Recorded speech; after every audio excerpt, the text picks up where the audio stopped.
তোমার গোপালের প্রাণ ফেরাতে পারলো না, কিন্তু আমি একটি বৈদ্যকে নিয়ে এসেছি। দেখবে মা, দেখবে।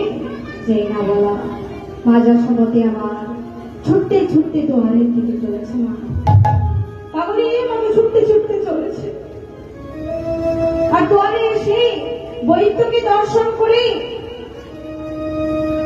মা যশোমতি আমার বলে উঠল, কিরে? ও মা, দেখেছো দুষ্টু ছেলের কাণ্ড? তুই আমাকে এমন করে ফাঁকি দিয়ে বৈদ্য সেজে এসেছিস। গোবিন্দ আমার বললেন, এই রে, তবে কি মায়ের কাছে ধরা পড়ে যাবে?